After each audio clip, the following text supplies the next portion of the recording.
Hello friends, welcome to best study logics. ఈరోజు మనం ఈ వీడియోలో ఇండియన్ పాలిటీలోని ముఖ్యమైన రాజ్యాంగ సవరణల గురించి తెలుసుకోబోతున్నాం. తప్పకుండా వీడియోని చివరి వరకు చూడండి. నచ్చితే లైక్ చేయండి. ఇంకా ఎవరైనా మన ఛానల్ని సబ్స్క్రైబ్ చేయకపోతే దయచేసి సబ్స్క్రైబ్ చేయండి. రాజ్యాంగ సవరణలు. 1వ సవరణ చట్టము. దీనిని 1957 సంవత్సరంలో చేయడం జరిగింది. 31A, 31B ఆర్టికల్స్లను కొత్తగా చేర్చబడ్డాయి. 9వ షెడ్యూల్ రాజ్యాంగంలో చేర్చబడింది. స్వేచ్ఛా హక్కు, సమానత్వపు హక్కు, ఆస్తి హక్కులపై ప్రజా ప్రయోజనాల దృష్ట్యా నియంత్రణలు విధించడం జరిగింది.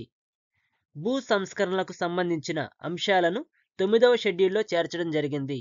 9వ షెడ్యూల్లో చేర్చిన అంశాలు అనేవి కోర్టుల న్యాయ సమీక్ష పరిధిలోకి రావు.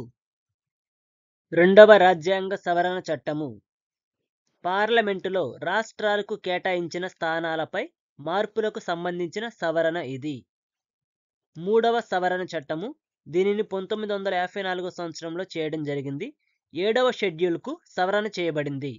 ముడిపత్తిని, ఆహార ధాన్యాల ఉత్పత్తిని, పశువులకు సంబంధించిన అంశాలను ఉమ్మడి జాబితాలోకి మార్చారు. 4వ రాజ్యాంగ సవరణ చట్టము. దీనిని 1955 సంవత్సరంలో చేయడం జరిగింది. 9వ షెడ్యూల్కు సవరణ చేయబడింది. భారత ప్రభుత్వం కానీ, రాష్ట్ర ప్రభుత్వాలు కానీ స్వాధీనం చేసుకున్న ఆస్తులపై ఇచ్చే నష్టపరిహారంపై కోర్టుల పరిధికి ఆవల ఉంచడం జరిగింది. 5వ రాజ్యాంగ సవరణ చట్టము. దీనిని 1955 సంవత్సరంలో చేయడం జరిగింది. 3వ అధికరణానికి సవరణ చేశారు. రాష్ట్రపతి రాష్ట్రాల భౌగోళిక సరిహద్దులను, రాష్ట్రాల పేర్ల మార్పులను మార్చే బిల్లులను పార్లమెంట్లో ప్రవేశపెట్టడానికి ముందు రాష్ట్రాల అభిప్రాయం కోసం పంపించడం జరుగుతుంది. దీనికి సమాధానం చెప్పడానికి రాష్ట్రాలకు నిర్ణీత సమయం ఇవ్వడం జరుగుతుంది. 7వ రాజ్యాంగ సవరణ చట్టము.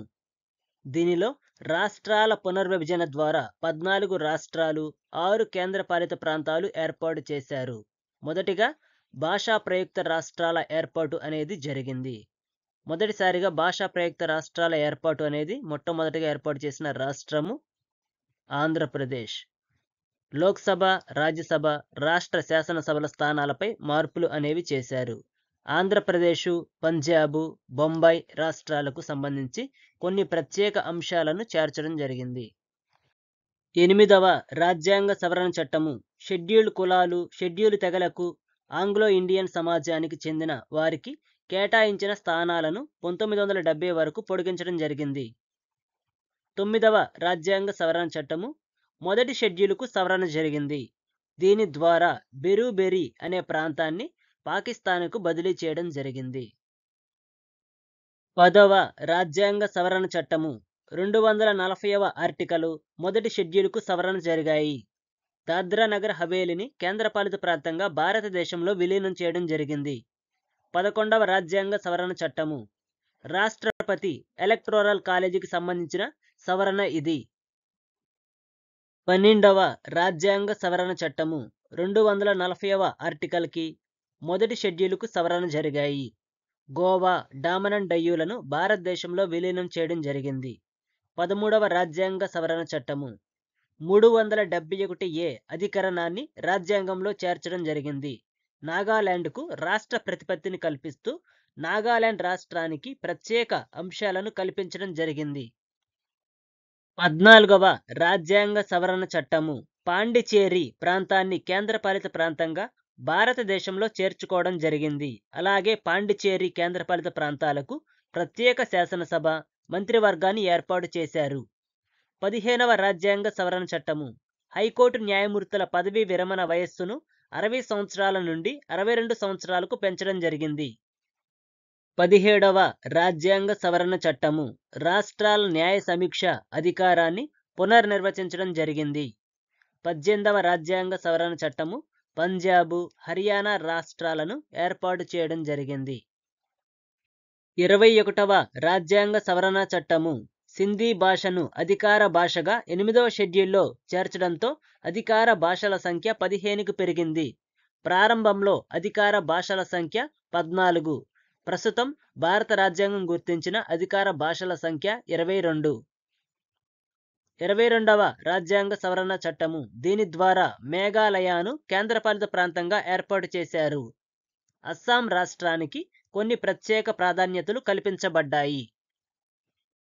24వ రాజ్యాంగ సవరణ చట్టము పార్లమెంటుకు ప్రాథమిక హక్కులతో సహా రాజ్యాంగంలోని ఏ భాగాన్నైనా సవరించే అధికారం కల్పించడం జరిగింది. 31వ రాజ్యాంగ సవరణ చట్టము లోక్సభ సీట్ల సంఖ్యను 525 నుండి 545కు పెంచడం జరిగింది. 32వ రాజ్యాంగ సవరణ చట్టము దీని ద్వారా తెలంగాణకు చెందిన 6 సూత్రాల పథకాన్ని చేర్చడం జరిగింది. 36వ రాజ్యాంగ సవరణ చట్టము సిక్కిం రాష్ట్రమును 22వ రాష్ట్రంగా ఏర్పాటు చేయడం జరిగింది.